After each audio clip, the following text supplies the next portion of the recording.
देखिए दोबारा से शुरू करेंगे अपन इसको। आईपीसी का जो अध्याय है 16, इसमें हम 326 ए और 326 बी को पढ़ेंगे। 326 ए जो है और 326 बी जो है आपका एसिड अटैक या एसिड हमले से संबंधित धारा है ना। दोनों धाराएं एसिड अटैक से संबंधित हैं और ये जो धाराएं हैं आपकी 2013 में जोड़ी गई। ये भी याद रखना है आपको, कब जोड़ी गई? 2013 में जोड़ी गई।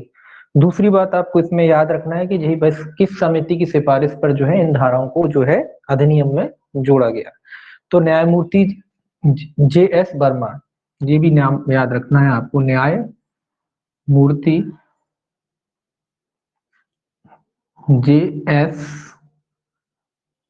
वर्मा समिति की सिफारिश पर जो है समिति, तो ये नाम याद रखना है आपको, न्यायमूर्ति JS शर्मा समिति की सिफारिश पर जो है, सॉरी शर्मा नहीं वर्मा, न्यायमूर्ति JS वर्मा समिति की सिफारिश पर जो है इसको 2013 में जो है अधिनियम में जो है शामिल किया गया।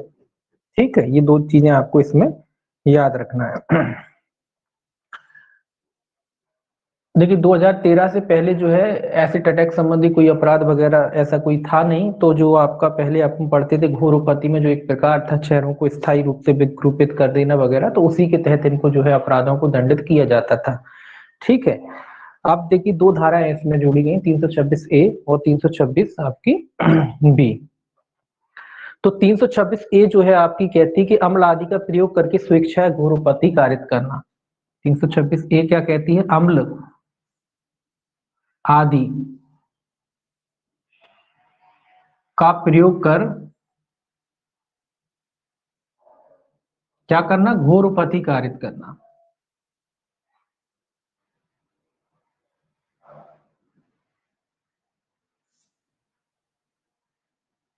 ये कह रहा है कि कोई भी व्यक्ति अगर एसिड वगैरह का इस्तेमाल करके या किसी अन्य व्यक्ति को अगर कोई घोरोपति कारित कर देता है तो उसको धारा 326 ए के तहत दोषी ठहराया जा सकता है। 326 ए के तहत क्या ठहराया जा सकता है? दोषी ठहराया जा सकता है। इसमें कितनी सजा है? इसमें जो है आपके 10 वर्ष से कम नहीं होगी, जो आजीवन कारावास तक की हो सकती है। सजा इसमें है 10 वर्ष से कम नहीं होगी, जो कितनी हो सकती है? जो आपकी आजीवन कारावास तक हो सकती है।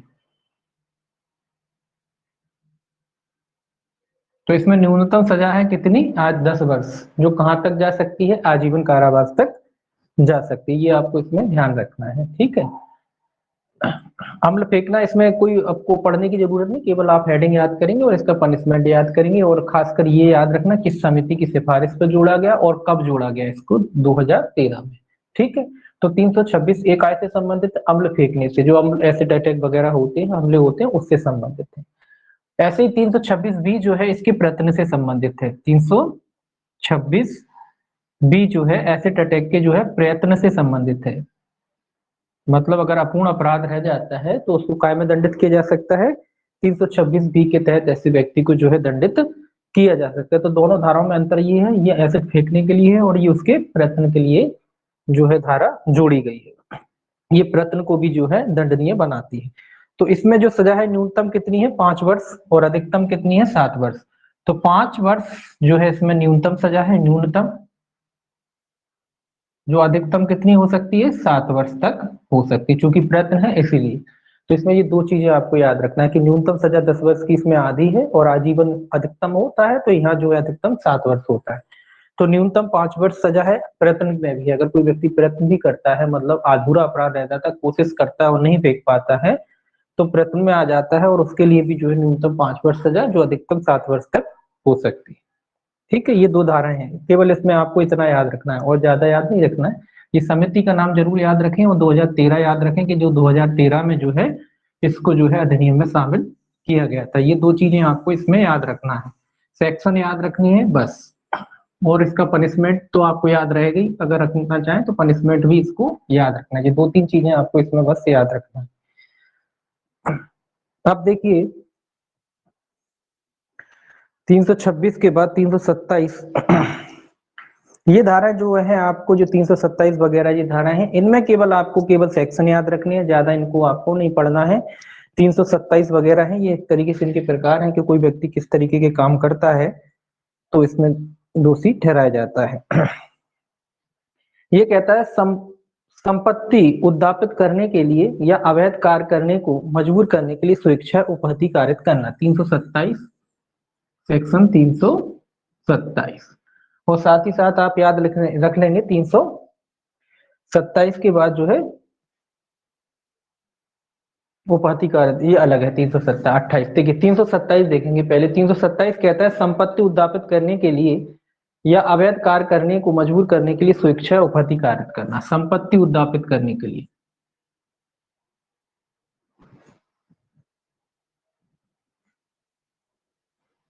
संपत्ति उद्यापित करना, बस इतना याद रख लीजिए, संपत्ति उद्यापित करना। अगर संपत्ति उद्यापित करने के लिए कोई व्यक्ति किसी अन्य व्यक्ति को क्या करता है, मजबूर करता है उपहति कारित करने के लिए, मतलब ये मजबूर करता है कि अगर आप उसको संपत्ति वगैरह नहीं दोगे तो मारेगा पीटेगा, इस तरीके का अगर कोई कृत्य करता है तो धारा 327 के तहत ऐसे व्यक्ति को दोषी ठहराया जा सकता है। ऐसा कार्य जो अवैध है उसको करने के लिए मजबूर करता है किसी व्यक्ति को, तो वो सारी चीजें जो है आपके 327 के अंतर्गत आएंगी। इसमें कितनी सजा है, इसमें आपकी 10 वर्ष तक का कारावास है, 10 वर्ष तक का कारावास, 10 वर्ष तक का कारावास या जुर्माना या दोनों से दंडित किया जा सकता है, या जुर्माना या फिर दोनों से ऐसे व्यक्ति को जो है दंडित किया जा सकता है। केवल इतना ही याद रखना है और ज्यादा याद नहीं रखना है इसमें। ऐसे ही जो आगे की सेक्शन है वो सारे आपको ऐसे ही याद रखना है, ठीक है। 328 जो है आपका कहता है अपराध करने के आशय से विष इत्यादि द्वारा उपहति कारित करना, सेक्शन याद रखनी है बस। 328 ये क्या है, सीधा विष याद रखेंगे, विष द्वारा। आपने देखा होगा विष द्वारा उपहति कारित करना, मतलब आपको लूटने पीटने के लिए लोग बाग जहर खिला देते हैं, या इस नाम से भी आती है जहर खुराना के नाम से भी ये धारा पूछी जाती है कि जहर खुराना से संबंधित धारा कौन सी है। तो 328 जो धारा है जहर खुराना के नाम से भी आती है, जहर खुराना। ये जहर खुराना क्या होता है, आपने देखा होगा ट्रेन में लोग बाग मिलते हैं, आप ट्रेन में जा रहे हैं यात्रा करने, कई लोग मिलते हैं, कुछ चीज खा रहे होते हैं, आपसे भी बोलते हैं भाई ये खाइए, आपने खाया और आप बेहोश हो गए, या कुछ भी हो सकता है, या आप मर गए, बहुत सारी चीजें हैं, तो आप कुछ वो खिला देते हैं जहर, आप बेहोश हो जाते हैं, डले रहते हैं, उसके बाद वो आपको लूट के आपका सामान वामान लेके भग जाते हैं। तो इस तरीके की घटनाएं जो है इसमें दंडनीय होती है 328 में, ठीक है। तो ये धारा केवल आपको सेक्शन याद रखना है कि इस तरीके का अगर कोई व्यक्ति अपराध करता है, कोई नशे वाली चीज वगैरह, ये सारी चीजें इसमें आ जाती है। विष वगैरह में ये सारी चीजें आ जाती है, नशा वगैरह, विष वगैरह, कुछ भी हो सकता है ना, जहर भी हो सकता है, नशा भी हो सकता है, वो सारी चीजें इसमें आती हैं। इस तरीके का अगर कोई व्यक्ति अपराध करता है तो ये कहता है दोनों में से किसी में अधिक कारावास से जिसकी अवधि जो है 10 वर्ष तक की, ये सेम सजा इसमें ही है, जो ऊपर लिखा है वही सजा इसमें होगी। अगर कोई व्यक्ति ऐसा कार्य करता है जहर पुराने वाला, विष वाला, तो वो 328 के तहत दोषी होगा और उसको 10 वर्ष तक के कारावास या जुर्माने से क्या किया जा सकता है, दंडित किया जा सकता है। इसमें भी केवल आपको सेक्शन याद रखना है। अब 329, ये सब सेक्शन याद रखने हैं आपको। 329 देखिए क्या कहता है, 329 कहता है संपत्ति उद्यापित करने के लिए या अवैध कार्य करने को मजबूर करने के लिए स्वेच्छा घोर उपधिकार, इसी का गंभीर रूप है। 327 का गंभीर रूप कितने में है, 329 में। 327 का जो गंभीर रूप है काय में है, 328। यहाँ उपहति कारित कर रहा था और यहाँ क्या कर रहा है, घोर उपहति कारित कर रहा है। संपत्ति उद्यापित करने के लिए अगर कोई व्यक्ति किसी को जो है घोर उपहति कारित करता है तो कितने दंड से दंडित, तो 327 का गंभीर रूप कितने में दे रखा है, 329 में, इतना याद रखेंगे। 327 का गंभीरतम रूप है 329। इसमें कितनी सजा है, आजीवन कारावास या फिर 10 वर्ष तक के कारावास से, क्योंकि गंभीर है इसलिए आजीवन तक जा सकता है, आजीवन कारावास या फिर जो है आपका ऊपर जो था 10 वर्ष तक के, 10 वर्ष तक के जो है कारावास से क्या किया जा सकता है, ऐसे व्यक्ति को जो है दंडित किया जा सकता है। इसमें 10 वर्ष था, इसमें आजीवन हो गया, आजीवन कारावास से तक का कारावास या फिर जो है 10 वर्ष तक के कारावास से जो है ऐसे व्यक्ति को दंडित किया जा सकता है, ठीक है। तो इसका गंभीर रूप है 327 का गंभीर रूप कहाँ है, 329। ये भी याद रखना है आपको कि 327 का गंभीर रूप 329 में दिया है, 328 में नहीं दिया है। 328 में जहर खुराना बीच में आ जाता है, ठीक है। तो 327 का गंभीर रूप 329 में, ठीक है, ये भी याद रखना। 330 कहता है संस्वीकृति उद्यापित करने के लिए विवश करने, संपत्ति का प्रत्यावर्तन कराने के लिए स्वेच्छाएं उपहति कारित करना। सेक्शन 330 ये क्या कह रहा है, ये धारा क्या कह रही है, ये धारा कह रही है कि संस्वीकृति उद्यापित मतलब जबरदस्ती किसी से कबूल करवाना, संस्वीकृति। क्या मतलब इसका, इसका मतलब ये है कि डरा धमका करके किसी व्यक्ति से हामी भरवा लेना कि भैया अपनी संपत्ति आप हमें दे रहे हो, है ना। कोरे कागजों पे हस्ताक्षर करा लेना, ये भी इसमें आता है ना। आपने किसी को डराया धमकाया, स्वेच्छा उपहति कारित करने की अगर कोई व्यक्ति धमकी देता है तो किस में आएगा, वो आपके जो है 330 में आएगा। इसमें पुलिस ऑफिसर भी आते, उदाहरण दे रखा है, अगर कोई जबरदस्त जबरन किसी से अपराध कबूल कराता है तो वो भी इसमें जो है दोषी हो सकता है। इसी का गंभीरतम रूप आगे इसमें लिख लेते हैं पहले, इसी का गंभीरतम रूप जो है 331 है, अब जोड़ों से चलेगा। ये संस्वीकृति उद्यापित करने के लिए साधारण उपपत्ति है इसमें 330 में, और संस्वीकृति उद्यापित करने के लिए गंभीर उपपत्ति है 331 में, यानी 330 का गंभीर रूप है 331। अब देखिए इसमें सजा कितनी है 330 में आपकी, 330 में जो है 7 वर्ष तक का कारावास और जुर्माना। कितनी सजा है, 7 वर्ष तक का जो है और जुर्माना। अगर कोई व्यक्ति किसी अन्य व्यक्ति की संस्वीकृति उद्यापित करने के आशय से उसे डराता धमकाता है तो उसको जो है 7 वर्ष तक के कारावास और जुर्माने से दंडित किया जा सकता है। और वही अपराध करते समय अगर कोई व्यक्ति जो है गंभीर उपहति कारित करता है किसी अन्य व्यक्ति को, तो इसकी सजा जो है 7 वर्ष से बढ़कर हो जाएगी 10 वर्ष। तो ऐसे व्यक्ति को जो है 10 वर्ष तक के कारावास से और जुर्माने से दंडित किया जा सकता है। बस इतना आपको याद रखना है, ठीक है। सो दोनों की दोनों 330 और 331 काय से संबंधित है, संस्वीकृति प्राप्त करने से, जबरन संस्वीकृति कह सकते हैं किसी व्यक्ति से प्राप्त करने से संबंधित दोनों धाराएं हैं। जबरन संस्वीकृति अगर प्राप्त करता है 330 में, और वही संस्वीकृति अगर घोर उपहति का भय दिखा करके कारित करता है तो 331 में उसे दंडित किया जा सकता है। इसमें 7 वर्ष है और इसमें जो है आपकी 10 वर्ष तक के कारावास की सजा का प्रावधान किया गया है। इसमें भी आपको सेक्शन ही याद रखने हैं, ज्यादा आपको इसमें याद नहीं रखना, ठीक है। इसमें केवल सेक्शन याद रखना। उदाहरण आ सकते हैं तो उदाहरण सिंपल है, उसमें आपसे पूछा जा सकता है उदाहरण डाल के कि ये जो अपराध है किस धारा के तहत दंडनीय है, ठीक है। तो ये धारा आपको पता होनी चाहिए, तब आप उदाहरण उसका लगा पाओगे। उदाहरण दे रखे हैं का एक पुलिस ऑफिसर या को संस्वीकृति करने के लिए उससे अपराध किया है उत्प्रेरित करने के लिए यातना देता है, मतलब मारता पीटा है कि कबूल कर लो कि आपने जो है अपराध किया है। तो ये कहती है धारा कि कान ने इस धारा के अधीन दंडनीय अपराध किया है। तो इसी तरीके का क्वेश्चन आपसे पूछा जाएगा, और ये पूछा जाएगा तो उसमें धाराएं दे रखी होंगी और आपसे ये पूछेंगे कि उसने किस धारा के तहत दंडनीय अपराध किया है, ठीक है। तो ये आपको याद रखना कि 330 का अपराध किया है कि 331 का अपराध किया है, ठीक है। ये 330 का था उदाहरण। अब देखिए 332 कहता है लोक सेवक को अपने कर्तव्य से भयोपरत करने के लिए स्वेच्छा उपहति कारित करना। ये 332 ये है लोक सेवक।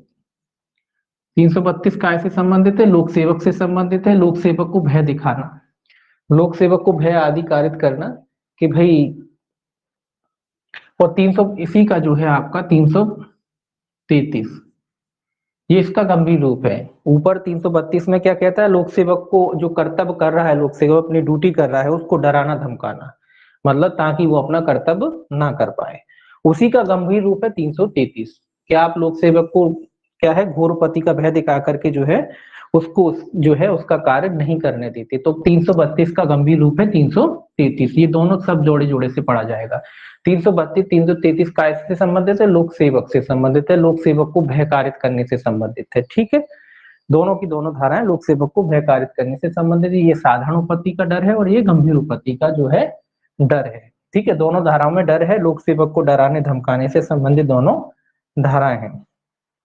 अब बात करते हैं कि 333-32 जो है उसमें कितना दंड है। उसमें जो है 3 वर्ष तक का कारावास या जुर्माना, 3 वर्ष तक का इसमें जो है कारावास है या जुर्माना, या जुर्माना से जो है सजा है। इसमें 3 वर्ष तक का कारावास या जुर्माने से जो है दंडित किया जा सकता है।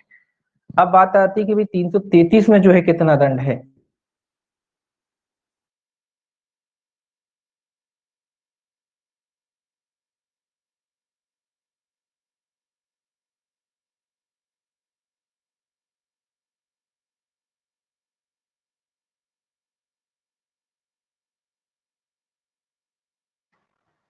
देखिए 333 में काय का दंड है, 333 में जो है कितना दंड है, 333 में जो है आपका 10 वर्ष तक का कारावास और जुर्माना है, 10 वर्ष तक का जो है कारावास और जुर्माने से दंडित किया जा सकता है।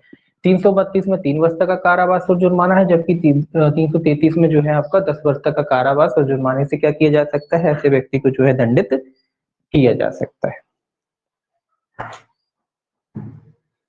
अब 334 और 335 ये दोनों का भी जो है एक जोड़ा है। आवाज चली गई।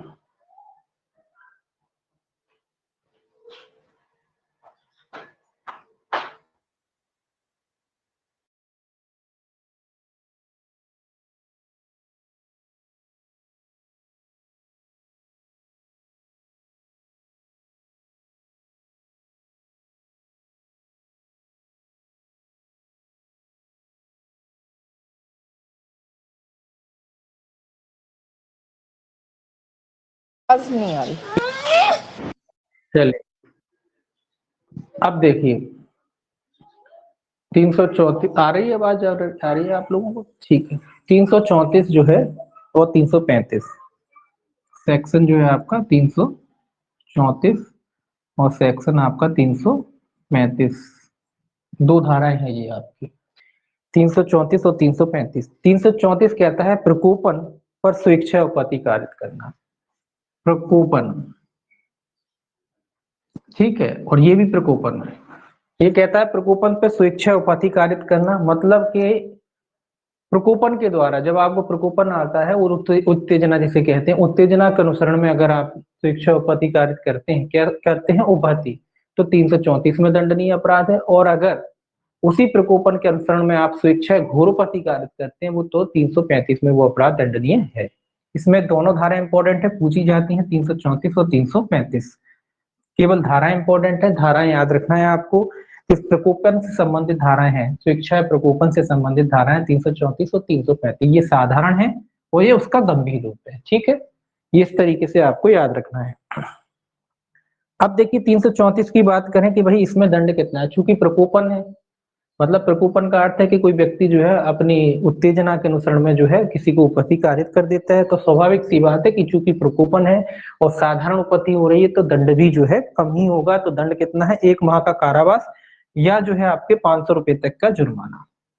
1 माह का कारावास है इसमें, या जो है 500 रुपए का जो है जुर्माने से जो है ऐसे व्यक्ति को क्या किया जा सकता है, दंडित किया जा सकता है। तो केवल प्रकोपन है और वो भी स्वेच्छा है, क्या कहते हैं, सॉरी प्रकोपन है और साधारण उपपत्ति है, इसीलिए जो है दंड है 1 माह का कारावास या 500 रुपए तक का जुर्माना। और अगर वो प्रकोपन गंभीर रूप में बदल जाता है, मतलब घोरपति हो जाती है, जो प्रकोपन आपको आया उस प्रकोपन के अनुसरण में अगर किसी व्यक्ति को घोरपति कारित हो जाती है, तो जो सजा है 1 माह से बढ़कर हो जाएगी 4 वर्ष। 4 वर्ष तक का इसमें जो है कारावास तक की सजा हो सकती है।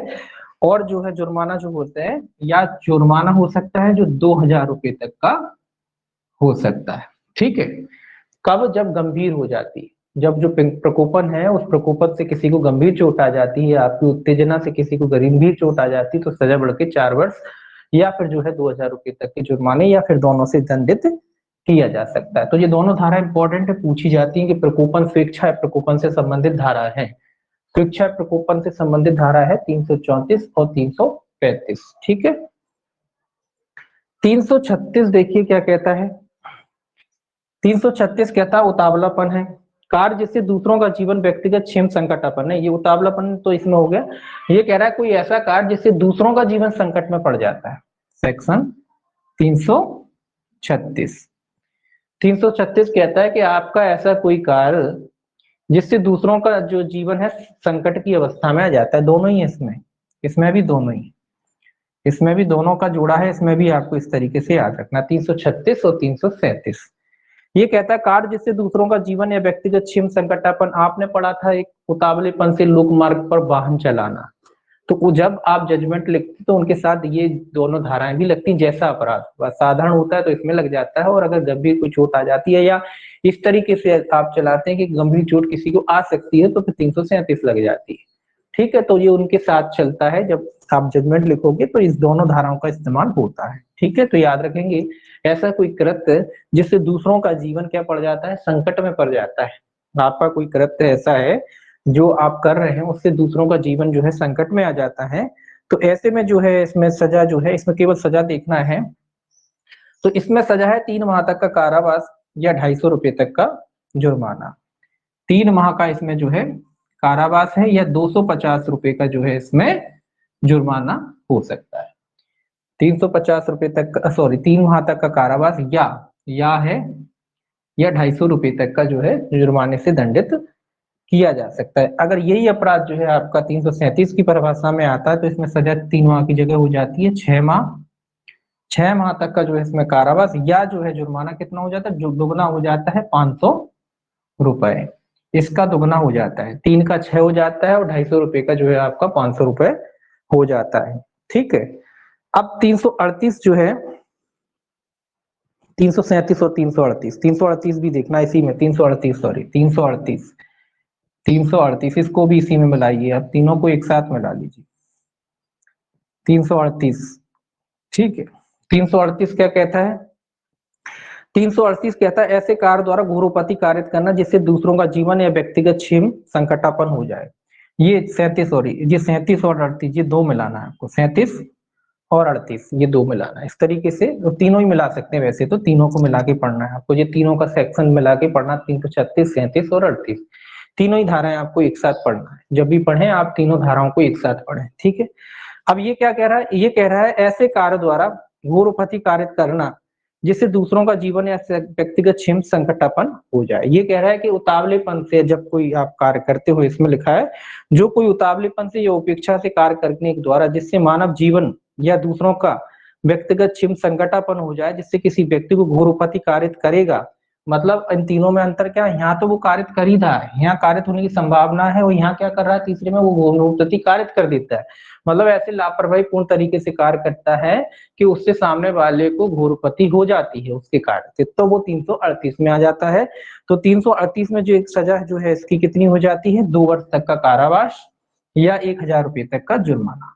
2 वर्ष तक का जो है कारावास या जो है आपका 1000 रुपए तक का जुर्माना, या आपका 1000 रुपए तक के जुर्माने। तो तीनों सेक्शनों को आपको एक साथ मिलाकर पढ़ना जब भी पढ़े।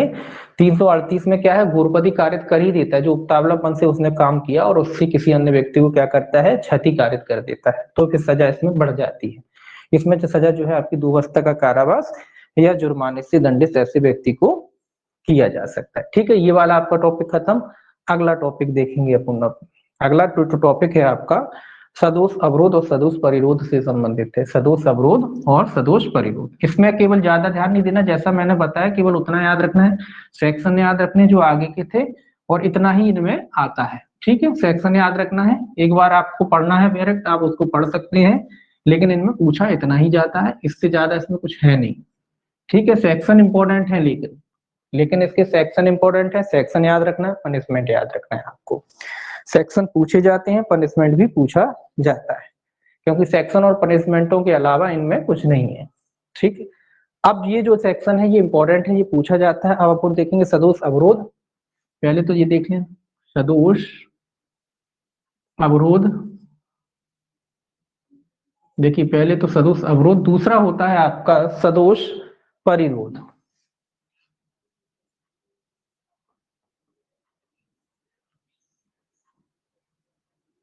ये दो चीजें आपको पढ़ना है कि भाई सदोष अवरोध क्या होता है और फिर सदोष जो है आपका परिरोध क्या होता है। तो ये याद रखना कि सदोष अवरोध और सदोष परिरोध ये तो अपन देखेंगे ये धारा कि भाई कहाँ परिभाषित है। पहले अपन ये समझ लें कि भाई सदोष अवरोध क्या है और सदोष परिरोध क्या है। देखिए सदोष अवरोध, अवरोध लिखा है ना, सब इसी को पकड़ेंगे आप। ये क्या लिखा, अवरोध। अवरोध मतलब बाधा, अवरोध का मतलब क्या है, बाधा। परिरोध का अर्थ क्या होता है, पहले अवरोध ही देख लीजिए, परिरोध को बाद में। तो देखिए ये क्या कह रहा है, सदोष अवरोध, अवरोध का मतलब बाधा। मतलब ये है कि आपको इसमें देखिए पहले 339 में जो कहता है कि जो कोई किसी व्यक्ति को स्वेच्छा ऐसे बाधा डालता है कि उस व्यक्ति को किसी उस दिशा में, किस दिशा में, उस दिशा में जिस दिशा में उसका जाने का अधिकार है। कुल मिला के किसी व्यक्ति को जिस दिशा में उस व्यक्ति को जाने का अधिकार है उसको रोकना क्या कहलाता है? सदोष अवरोध कहलाता है। ठीक है, सदोष अवरोध का अर्थ होता है बाधा डालना। मतलब आपका राइट है कि इस रास्ते से निकलना, आपका रास्ता है, रोज का रास्ता है, आप निकलते हैं, आपका राइट है, और कोई व्यक्ति उस रास्ते में क्या डाल देता है, कोई बाधा डालता है कि आप वहां से ना निकल पाए, तो वो क्या है? वो अवरोध है। तो उसको क्या कहते हैं? उसको सदोष अवरोध कहते हैं। इसमें आप बंद नहीं होते हैं, हो सकता है कि आपको घूम के जाना पड़े। आप जैसे उदाहरण के लिए हम किसी मोहल्ले में रहते हैं, किसी कॉलोनी में रहते हैं, वहां पे मान लो एक मोहल्ले एक कॉलोनी में कई रास्ते होते हैं, कोई ने व्यक्ति ने क्या किया, उस रास्ते में क्या है, कोई ऐसा काम कर दिया, गड्ढा खोद दिया या कुछ ऐसा कर दिया कि आप जो रोज निकलते थे वहां से आप नहीं निकल पा रहे। मान लो ये रास्ता है, कॉलोनी में इस तरीके के कई रास्ते होते हैं, है ना। आप यहाँ से निकलते थे, आप नहीं निकल पा रहे, उसने क्या किया, वहां उसने इसमें जो गड्ढा वगैरह खोद दिया या कुछ टेंट वेंट लगा लिया या कुछ भी कर लिया। अब वहां से आप नहीं निकल पा रहे हो, आपको यहाँ से घूम के यहाँ पे आना पड़ रहा है, फिर आपको ऐसे जाना पड़ रहा है। तो ये क्या है? सदोष अवरोध है। मतलब एक निश्चित दिशा में जाने से आपको रोक दिया, है ना। तो ये क्या है? ये सदोष अवरोध है। मतलब जिस दिशा में जाने का आपका राइट था उस दिशा में आपको जाने का रोक दिया। ऐसा नहीं कि इसमें आप बंद नहीं रहे, हो सकता है कि यहाँ से नहीं जा पा रहे, बस घूम के जा रहे हो। तो एक दिशा में, एक निश्चित दिशा में जाने से अगर कोई व्यक्ति आपको रोक देता है या बाधा करता है जहां जाने का आपका राइट है, तो ऐसे अपराध को क्या कहते हैं? सदोष अवरोध कहते हैं। और सदोष परिरोध क्या होता है? परिरोध मतलब बांध देना, बांधना। ये चारों दिशाओं में जाने से बांध देता है। मतलब आप यहाँ खड़े हैं तो इस दायरे के भीतर उसने उसको आपको जो है बांध दिया कि इस दायरे के भीतर से जो है आप कहीं भी जो है अब नहीं जा सकते। तो ऐसे अपराध को कहते हैं सदोष परिरोध। दोनों में अंतर इतना ही है, इसमें दिशाएं खुली रहती हैं, केवल एक पर्टिकुलर दिशा बंद हो जाती है, और इसमें जो है आपकी चारों की चारों दिशाएं जो है उत्तर दक्षिण पूर्व पश्चिम सबकी सब क्या हो जाती हैं? ब्लॉक हो जाती हैं, और उससे आप जो है कहीं भी नहीं जा सकते। ठीक है, कहीं भी नहीं जा सकते, बस इतना अंतर है दोनों में। इसमें एक निश्चित दिशा में और इसमें चारों दिशाओं में जाने से रोक दिया जाता है। ठीक है, इतना दोनों में अंतर है। अब देखेंगे 339, सेक्शन 339। सेक्शन 339 जो है आपका सदोष अवरोध से संबंधित है। इसको इतना ही याद रखना है पहले कि 339 काय से संबंधित है? सदोष अवरोध। ये याद रखना है आपको, सदोष अवरोध पूछा जाता है कि सदोष अवरोध से संबंधित जो धारा है कौन सी है, इतना ही पूछा जाता है। तो याद रखेंगे कि सदोष अवरोध से संबंधित धारा है 339। ठीक है, 339 कौन सी धारा है? सदोष अवरोध से संबंधित धारा है। ये क्या कहता है? देखिए ये क्या कहता है, ये कहता है जो कोई किसी व्यक्ति को स्वेच्छा ऐसे बाधा डालता है कि उस व्यक्ति को उस दिशा में जिसमें उस व्यक्ति को जाने का अधिकार है जाने से निवारित कर दे, वह व्यक्ति उस व्यक्ति को सदोष अवरोध करता है, यह कहा जाता है। मतलब जहां आपका राइट है जाने का, ऐसा नहीं कि पुलिस ने बैरिकेड्स लगा दिए और रोक दिया। कोई पुलिस, आप जानते हो कि पुलिस वाले जब शहर में कोई नेता, कोई बड़े लोग आते हैं तो वो मार्ग को रोक देते हैं और कहते हैं कि आप इस मार्ग से ना जाके दूसरे मार्ग से जाएं। तो वो सदोष अवरोध नहीं है, क्योंकि वहां आपको राइट नहीं है जाने का। जहां राइट है आपको जाने का, ये मोहल्ला है, कॉलोनी है, यहाँ हमें जाने का राइट है, और कोई व्यक्ति उसको रोक देता है तो फिर वो सदोष अवरोध है। ऐसा नहीं कि पुलिस वालों ने बैरिकेड लगा दी और आपसे कहा कि इधर से रास्ता ब्लॉक है, आप उधर से घूम के जाएं, तो आप उन पे सदोष अवरोध का मामला दर्ज नहीं करा सकते, क्योंकि वहां आपका राइट नहीं है। तो जहां आपका राइट है, जहां आप जिस उस दिशा में अगर कोई अन्य व्यक्ति आपके राइट के खिलाफ काम करता है, आपके अधिकार के खिलाफ काम करता है और आपको उस दिशा में जाने नहीं देता है, या कहता है कि भैया हमारे घर के सामने से नहीं निकलोगे, दूर से जाओ, उस रास्ता आम रास्ता है, उसके घर के सामने से निकला और वो कहता है आप हमारे घर के सामने से मत निकला करो, घूम के जाओ भले ही। अब हालांकि वो जो रास्ता उसके घर से जो निकला है वो आम रास्ता है, सभी के लिए खुला है, आपके लिए भी खुला है, और आप जाते हैं वहां से, तो वो फिर सदोष अवरोध है। ठीक है, जहां आपका राइट है वहां सदोष अवरोध है, जहां राइट नहीं है वहां सदोष अवरोध नहीं होगा। ठीक है, कोई व्यक्ति, उसका प्राइवेट मार्ग है, मान लो हमारा खेत है, हमारा प्राइवेट मार्ग है, उससे आप निकलते हैं और उसको हमने ब्लॉक कर दिया कि अब आप ना निकलेंगे, तो फिर वो सदोष अवरोध नहीं है। अगर कोई मेरा प्राइवेट मार्ग है जिससे आप भले ही निकलते हो, लेकिन वो मेरा प्राइवेट मार्ग है, उस पर आपको निकलने का कोई अधिकार नहीं है, लेकिन मैंने आपको दे रखा था कि निकलिए, अब मैं उसको रोक देता हूं, तो वो सदोष अवरोध नहीं होगा। ठीक है, तो राइट होना भी जरूरी है, आपका राइट है अगर, तो फिर अगर ऐसे में कोई व्यक्ति आपको रोकेगा तो फिर वो सदोष अवरोध की परिभाषा में आएगा। तो इसके लिए क्या आवश्यक है, पहला तो पीड़ित जो है व्यक्ति उसको किसी मार्ग में जाने का अधिकार होना चाहिए, मैंने कहा ना राइट होना चाहिए, अधिकार होना चाहिए। दूसरा, अभियुक्त ने कोई ऐसा कार्य किया हो, मतलब सामने वाली पार्टी ने कोई ऐसा कार्य किया हो जिससे आपको उस मार्ग से जाने में क्या हो, बाधा हो, ऐसा कोई कार्य किया हो। दूसरा, अभियुक्त ने बाधा उत्पन्न करने का कार्य क्या किया हो, स्वेच्छा किया हो, यानी जानबूझकर किया हो, ये भी जरूरी है। ठीक है, तीन बातें जरूरी हैं, एक तो आपका अधिकार होना चाहिए उस मार्ग से जाने का, क्या होना चाहिए, आपका अधिकार होना चाहिए। दूसरा, अभियुक्त को बाधा डालने से बाधा डाल के निवारित करना चाहिए, बाधा द्वारा निवारित,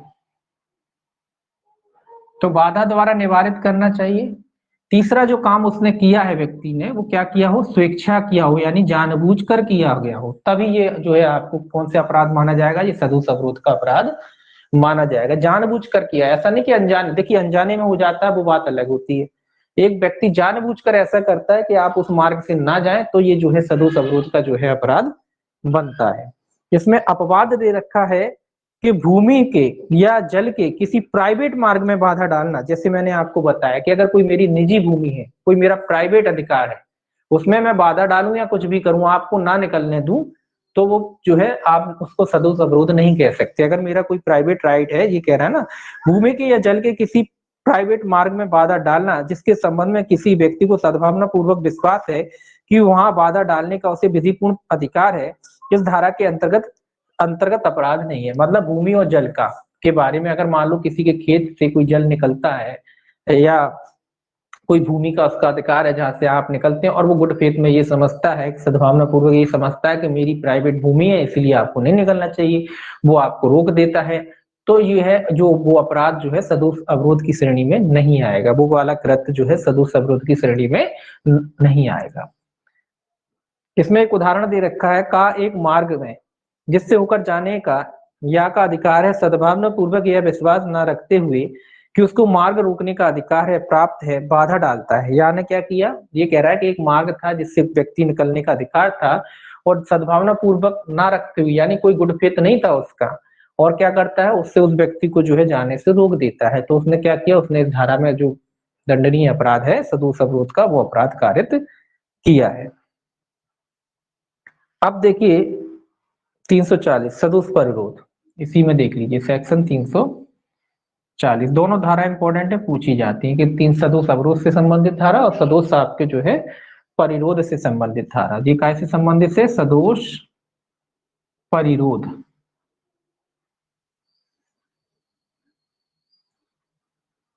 ये आपकी जो है सदोष परिरोध से संबंधित धारा है। ठीक है, एक धारा जो है आपकी सदोष अवरोध से संबंधित है 39, और 40 जो है आपकी सदोष परिरोध से 340। ठीक है, सदोष अवरोध परिरोध से संबंधित है। तो सदोष परिरोध जैसा आपने बताया कि चारों दिशाओं में जाने से किसी व्यक्ति को रोक देना। ये कहता है कि जो कोई किसी व्यक्ति का इस प्रकार सदोष अवरोध करता है, किस प्रकार सदोष अवरोध मतलब क्या हो गया है, अब इस प्रकार सदोष अवरोध करता है, देखिए पहले देख लीजिए कि उस व्यक्ति को निश्चित परिसीमा से परे जाने से निवारित कर दिया जाए, उस व्यक्ति को सदोष परिरोध करता है। इसका मतलब क्या है कि कोई व्यक्ति जब सदोष परिरोध किसी व्यक्ति को करता है, सबसे पहले तो उसको सदोष अवरोधी करना पड़ेगा। और ये कह रहा है निश्चित परिसीमा मतलब एक निश्चित दायरे, परिसीमा मतलब एक दायरा से जो है बाहर जाने से, दायरे से बाहर जाने से क्या करता है, रोक देता। मान लो घर में बिठा दिया और घर के बाहर जो है कुंडी लगा दिया, तो ये क्या है कि बस आप कमरे में ही बंद रहेंगे, कहीं और नहीं जा सकते, तो ये क्या है, सदोष परिरोध है। जरूरी नहीं कि कुंडी भी लगाई जाए, 4 गार्ड बिठा दी कि आप ये निकले तो इसको गोली मार दो। अब व्यक्ति जो है डर के मारे कहीं जा ही नहीं सकता, तो वो भी क्या है, वो भी जो है आपका सदोष परिरोध की श्रेणी में आएगा। जरूरी नहीं कि दीवार खड़ी करी जाए या कमरे में बैठा जाए, किसी व्यक्ति को खुले मैदान में बिठा दिया हमने आपको, और आपके चारों तरफ जो है 4 गार्ड खड़े कर दिए कि जब भी ये उठ के भागने की कोशिश करें या यहाँ से जाएं, इनको गोली मार देना। ठीक है, तो ये क्या है, ये भी सदोष परिरोध है। स्वाभाविक सी बात है कि आप उस स्थान से नहीं हिल सकते, आपको पता है कि अगर आप हिलोगे तो ये गार्ड हमें क्या करेंगे, गोली मार देंगे। तो एक निश्चित दायरे में आपको बांध दिया कि इस दायरे से आप जो है बाहर नहीं जा सकते, तो ये क्या है, सदोष जो है आपका परिरोध है। तो इसका मतलब क्या हुआ, इसका मतलब ये हुआ कि सदोष परिरोध में जो है सदोष अवरोध अपने आप में जो है शामिल होता है। क्योंकि सदोष अवरोध होगा उसी के बाद तो सदोष परिरोध होगा, ठीक है ना। तो सदोष अवरोध में जो है आप मान के चलें सदोष परिरोध में जो है आपका सदोष अवरोध अपने आप में क्या होता है, शामिल होता है। इसमें कुछ उदाहरण भी दे रखे हैं। इसमें कहता है या को दीवार से घिरे हुए स्थान में, ये दीवार वाला उदाहरण लिखा है कि मतलब एक दीवार से घिरे हुए मतलब जो कमरा होते हैं, दीवार से घिरा हुआ स्थान क्या है, कमरा है।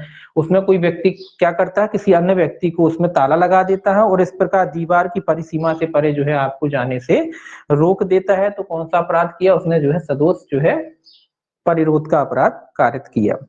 एक दूसरा उदाहरण है, का एक भवन के बाहर जाने के द्वार पर बंदूकधारी, जो मैंने अभी बताया उदाहरण, ये कह रहा है कि घर के द्वार के बाहर उसने ताला नहीं लगाया, एक गार्ड बैठा दिया कि ये घर से बाहर निकले तो जो है इसको जो है आप मार देना या रोकने के लिए लगा दिया। तो ये भी कौन सा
देखिए 347 और देख लीजिए, 347 क्या कहता है? 347 कहता है संपत्ति उद्यापित करने या अवैध कार्य कराने आदि के लिए सदोष परिरोध।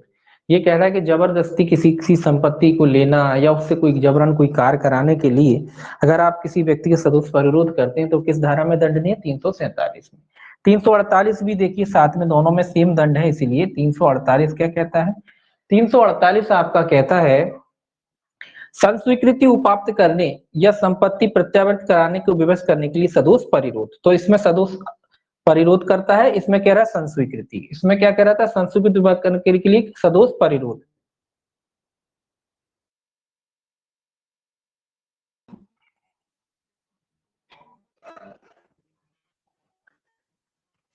प्राप्त करने के लिए संपत्ति प्राप्त करने के लिए क्या कर रहा है? सदोष जो है आपका परिरोध कर रहा है। और जबकि ये यहाँ क्या कर रहा है? संस्वीकृति। दोनों में अंतर क्या है? संस्वीकृति उपाप्त करने या मतलब इसमें जो है आपकी संस्वीकृति उपाप्त करने के बाद, दोनों में बस अंतर इतना है, यहाँ संपत्ति मांगने के लिए आपकी या प्राप्त करने के लिए आपको उपाबद्ध कर रहा है, और यहाँ जो है आपकी सहमति से, मतलब डरा धमका के आपसी सहमति से आपसे खुद से ले रहा है। ये अंतर है दोनों धाराओं में, और कोई अंतर नहीं है। इन दोनों में जो है सजा कितनी है? 3 वर्ष। दोनों में जो है सजा है 3 वर्ष तक का कारावास और जुर्माना। इसमें कितनी है? 3 वर्ष तक का जो है कारावास और जो है जुर्माना। तो दोनों में सेम सजा है, तो ये आपको याद रखनी सजा। ये वाली धारा थोड़ा अलग है, इसको याद रखेंगे। गुप्त बयान पूछ लिया जाता है कभी कभी। गुप्त बयान से मतलब छिपा कर किसी व्यक्ति को अगर रखा जाता है तो 346 के तहत क्या है? अपराध जो है माना जाएगा। और ये जो है आपकी 2 धारा है, ये संपत्ति प्राप्त करने के लिए आप किसी को बंदी बनाते हैं, और ये भी संपत्ति प्राप्त करने के लिए उस व्यक्ति को बंदी बना रहे हैं। लेकिन कैसे बना रहे हैं?